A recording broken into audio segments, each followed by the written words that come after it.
బాపట్ల జిల్లా చీరాల జర్నలిస్టుల సంఘం ఆధ్వర్యంలో నిన్న అనంతపురం జిల్లా రాప్తాడ్లో జరిగిన సిద్ధం సభలో ఆంధ్రజ్యోతి విలేకరుపై జరిగిన అమానుష దాడిని ఖండిస్తూ చీరాల అంబేద్కర్ విగ్రహం నుండి తహసీల్దార్ కార్యాలయం వరకు నిరసన ప్రదర్శన నిర్వహించారు చీరాల జర్నలిస్టులు. ఈ కార్యక్రమంలో తెలుగుదేశం పార్టీ యువ నాయకులు గౌరీ అమర్నాథ్, పట్టణాధ్యక్షులు గజవల్లి శ్రీనివాసరావు, కొమ్మనబోయిన రజనీ, సుబ్బలక్ష్మి, జనసేన పార్టీ నాయకులు గూడూరి శివరాం ప్రసాద్, పాలవలస శ్రీను, సిపిఎం పార్టీ నాయకులు బాబురావు, వసంతరావు, బీజేపీ నాయకులు భరణీరావు, ప్రజావేదిక రాష్ట్ర అధ్యక్షులు గుమ్మడి యేసురత్నం తదితరులు పాల్గొన్నారు.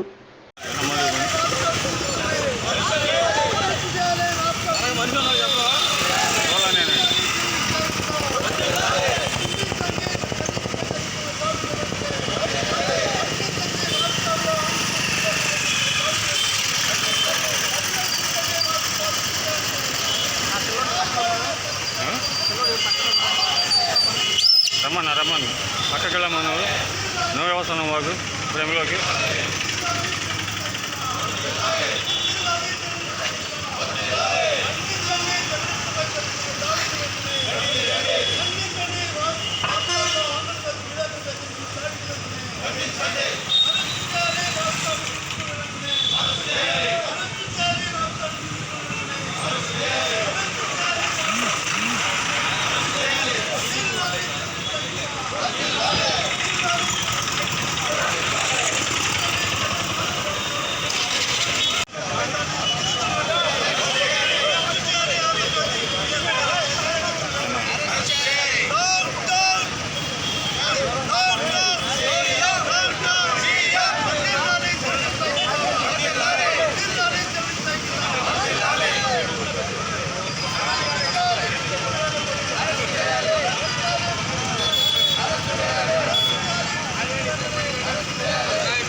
సీఎం గారి సిద్ధం సభలో రాప్తాడులో ఆంధ్రజ్యోతి విలేకరుల మీద అమానుషంగా వైసీపీ కార్యకర్తలు దాడి చేయడాన్ని రాష్ట్ర వ్యాప్తంగా దేశవ్యాప్తంగా యూనియన్లకు అతీతంగా జర్నలిస్టు మిత్రులందరూ తీవ్రంగా ఖండిస్తూ ఉన్నాం.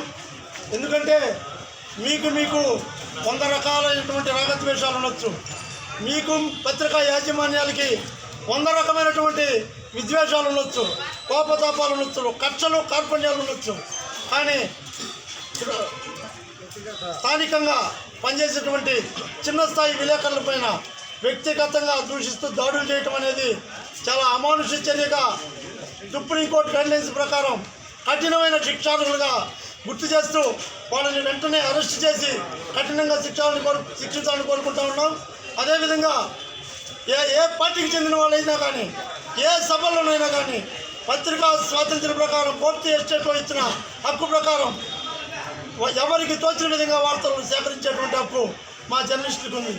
ఎవరి యాంగిల్లో వాళ్ళు వార్తలు ప్రసారం చేసేటువంటి ప్రచురించేటువంటి హక్కు మా జర్నలిస్టుకు రాజ్యాంగం కల్పించిన హక్కు ఉంది. అందులో మీకు అభ్యంతరాలు ఉంటే, అందులో మీకు ఏమన్నా వివాదాస్పదం అనిపిస్తే చట్టపరంగా దాన్ని చర్యలు తీసుకోవడం అనేది మనకు రాజ్యాంగం ఇచ్చిన హక్కు. అయితే ఉన్మాదత్వంగా ఉన్మాదుల్లాగా ఏదైతే నిన్న జరిగిన దృశ్యం ఉందో చాలా నిరంకుశత్వంగా రాయలసీమ ఫ్యాక్షనిజాన్ని జర్నలిజం మీద చూపించినట్టుగా కక్షపూరితంగా తెలియజేస్తూ దాన్ని నిర్బంధంగా అన్ని జర్నలిస్టు సంఘాల తరఫున ఖండిస్తూ ఈ రోజున చీరాలలో యూనియన్లకు అతీతంగా ఈ యొక్క ధర్నా నిర్వహించినటువంటి అన్ని జర్నలిస్టు మిత్రులకి, అదేవిధంగా అన్ని రాజకీయ పార్టీ మిత్రులకి, అదేవిధంగా ప్రజా సంఘాల మిత్రులకు కూడా ధన్యవాదాలు తెలియజేస్తూ ఇలాంటి చర్యలు పునరావృతం కాకుండా తక్షణమే వాళ్ళని కఠినంగా శిక్షించాలని కోరుకుంటూ మరి ఈ ర్యాలీకి వచ్చినటువంటి మిత్రులు తెలుగుదేశం పార్టీ నాయకులు అమర్నాథ్ గారు మాట్లాడతారు.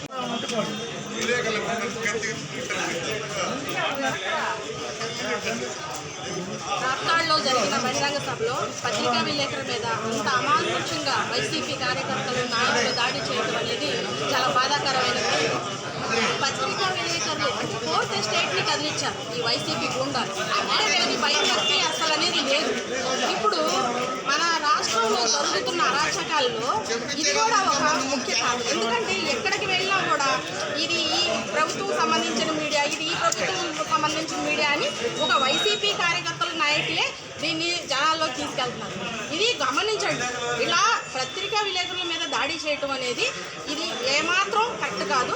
ఈ జగన్మోహన్ రెడ్డికి ఒకటే కొడతాం, చంపతం, నరుగుతాం, ఇది తెలుసుకోవాలి. ఎందుకంటే తను కూడా ఒక సాక్షిని రన్ చేస్తున్నాడు కాబట్టి అర్థం చేసుకోవాలి. ఇక్కడ పత్రికా విలేకరులు అందరూ అన్నదమ్ములాగా పనిచేసుకుంటున్నారు, ఒకరికొకరు సహాయం చేసుకుంటూ నడుస్తున్నారు. అలాంటివి మర్చిపోయి అలాగా వైసీపీ కార్యకర్తలు ఇలా దాడి చేయడం అనేది ఎంత అమానుషమో, చాలా బాధాకరం. అతనికి శిక్ష పడాలి. అలాంటి వాళ్ళకి ఎలాంటి శిక్ష పడాలంటే పత్రికా విలేకరులు చూస్తే భయపడేటట్టు శిక్ష పడాలి. ఇది మేము కోరుకుంటున్నాం. సభలో ఒక పార్టీ గూండాలు పత్రికా విలేకరుని ఏ విధంగా ఇష్టారహితంగా గూండాయుధం చేసి ఆ రకంగా సావబాది ఒక విధంగా కనపడుతుంది. మనకు 175 సంవత్సరాలు స్వతంత్రం వచ్చిన కాలంలో ఇంకా స్వతంత్రం రాలేదని గూండాలే పరిపాలిస్తున్నారనే భావం ఈరోజు ప్రజలందరికీ కళ్ళ కట్టినట్టు కనపడుతుంది. మీడియా సోదరులు అంటే ఎంతో దేశానికి ఎన్నుముక్క. ఒక పెన్నుతో ఏదైనా రాస్తే ఇక్కడ ఉన్న ఎంఆర్ఓ ఆఫీసులో ఎంఆర్ఓ అయినా ఆ పెన్నుతో సంతకం పెడితేనే మనకి రాజ్యాంగం కరెక్ట్గా, ధర్మం కరెక్ట్గా నడిచిందని మనం భావించేవాళ్ళం. అట్లాంటి వ్యక్తులకే ఈరోజు నీడ లేకుండా ఒక గూండాల చేత పార్టీ నాయకులు కొట్టిస్తున్నారంటే మన భవిష్యత్తు ఎట్ట ముందుకెళ్తుందో మనకి అంధకారంలో ఉన్నామనేది ప్రతి ఒక్కళ్ళు మనం చేసుకుంటున్నాము. రేపటి రోజున విలేకరులకి క్షమాపణ చెప్పి ముఖ్యమంత్రి వెంటనే గద్దె దిగిపోతే మంచి నాయకులు వచ్చి మనకు పరిపాలిస్తారనే భావంతో ఈరోజు ప్రజలు ఉన్నారు. జై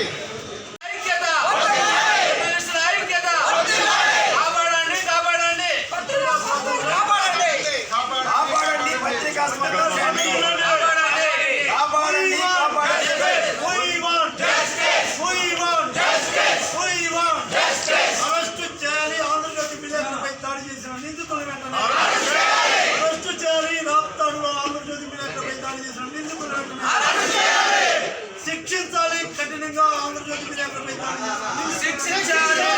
వదిలాలి జర్నలిస్టుల ఐక్యత, వదిలాలి జర్నలిస్టుల ఐక్యత.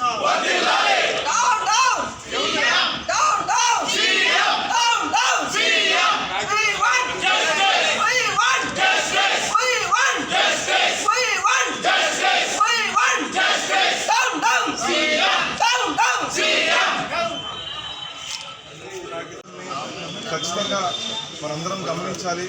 ఎవరికి స్వాతంత్రం లేకుండా అట్లీస్ట్ ప్రజలకైతే ఎక్కడన్నా లేదు, మనల్ని పోరాటం ఎలా అయినా సరే వాక్ స్వాతంత్రానికి కూడా ఈ రోజున న్యాయం జరగలేని పరిస్థితుల్లో ఈ రాష్ట్ర ప్రభుత్వం ఉందంటే రేపు ఖచ్చితంగా జర్నలిస్టుకే న్యాయం చేయలేనాడు ఈ రాష్ట్రంలో ఉన్న ప్రజలకు ఏం న్యాయం చేసి ఉంటాడు? ఈరోజు జర్నలిస్టులే ఇలాంటి పరిస్థితులకి వచ్చారంటే రేపొద్దున ఈయన ప్రభుత్వం ఇలాగే కొనసాగితే ఖచ్చితంగా ఎవరైనా సరే రాజ్యాంగాన్ని అయితే నడవని ఖచ్చితంగా అనిపిస్తుంది ఈరోజు జరిగిన సంఘటన చూస్తుంటే. ఎందుకంటే ఏ పత్రికా విలేకరున్నా అవ్వచ్చు, ఖచ్చితంగా అతను కూడా ఒక సామాన్యుడే. ఒక పేపర్లో వర్క్ చేసుకుంటూ ఒక విధంగా సేవ చేస్తారు. ఒక న్యూస్ పేపర్ చేస్తున్నాం అంటే ఖచ్చితంగా ఒక సేవలోకి వస్తుంది. కాబట్టి అట్లాంటి వ్యక్తికి అన్యాయం జరిగినప్పుడు ఖచ్చితంగా ఈరోజు చీరాల్లో ఉన్నటువంటి విలేకరులు సోదరులు అలాగే రాజకీయ పార్టీల నుంచి అందరూ కూడా వచ్చి ఈ కార్యక్రమాన్ని ఈ విధంగా అతని కోసం సంఘీభావం తెలిపినందుకు పేరున చీరాల్లో ఉన్నటువంటి విలేకరులందరూ కూడా హృదయపూర్వక నమస్కారాలు తెలియజేసుకున్నాను. నమస్కారం.